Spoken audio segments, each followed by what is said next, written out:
Hi guys, today I will be sharing my critical thinking and personal interview experience of IMT Ghaziabad. So let's get going.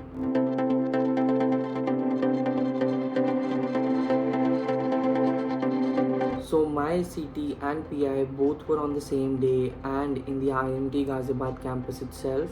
So I had to reach the campus on the allocated time, and once I reached there, the first step was to get the documents verified. My verification took around 4 to 5 minutes, and after that I just had to wait for the other candidates to get their documents verified. So once that was done, our CT or VAT, both are the same thing. Our critical thinking test began, and we were given a sheet of paper on which a topic was written. So my topic was related to the traditional retail stores and how can they take advantage of the e-commerce age. So the topic was very straightforward, nothing too abstract about it, and the time allotted was also sufficient to write about the topic. Once the CT process was done, we were divided into different groups and taken into different rooms where we were allotted panels, and after that we just had to wait for our turn for our interview. So my turn finally came after waiting for 2 hours, and as I entered the room, I saw that there were two panelists, one male, one female, both of them in their mid 40s. So the male panelist started the interview by asking me to introduce myself. So after doing that, he asked me why did I choose to do MBA after having an experience of almost 3 years. So I had these questions prepared, so I was easily able to answer them. But the next thing that he asked me was that name a manager that you follow. So I was taken aback by this question because I was not really prepared for this. So I thought about it for 2 seconds and I came up with Elon Musk, because I feel that he's running so many companies, he is bound to be a good manager. And honestly, that was the only thing that I could think of at that particular moment, but that eventually worked out in my favor because I was well updated with what is going on in the current affairs with Elon Musk, and I had also read about him multiple times.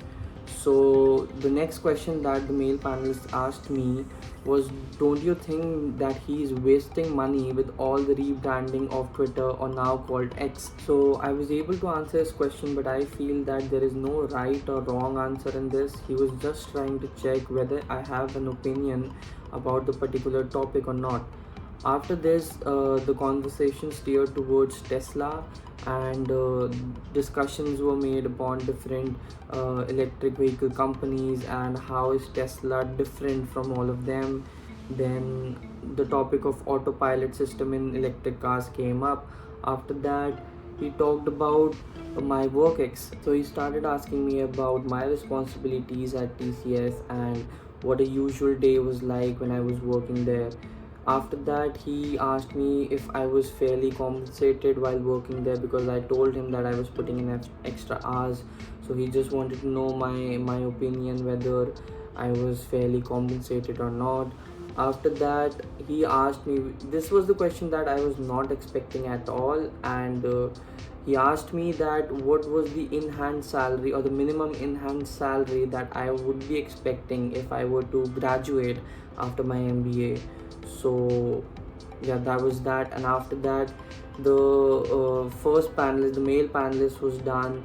So the second panelist, who was the female panelist, she started asking questions, and she steered the conversation again back towards Elon Musk and asked me what was the recent news that I have read about Elon Musk. So the day before that, I just read about the Neuralink company and the brain chip that they were working on. After that, the conversation moved towards artificial intelligence. I was also well prepared about that. I answered some of their questions regarding Neuralink and artificial intelligence and what that might do to the coming future generations. And I was also able to talk about some of the current affairs that were going on with OpenAI at that particular point of time. After which, they told me that the interview was over and I could leave, and that was my interview experience of IMT Ghaziabad. It was very smooth process, and the interview also did not feel like a stress interview. It felt more like a conversation that was going on, and I was able to answer most of their questions, almost all of their questions, and After the interview, I was very confident that I will be able to convert it, and that I finally did. So that was my interview experience of IMT Ghaziabad, and I hope that my experience will be able to help you better prepare for your interviews. And if you have got any questions, you can comment down below, and I will try my best to answer all of them. So thank you so much for watching, and I'll see you in the next one.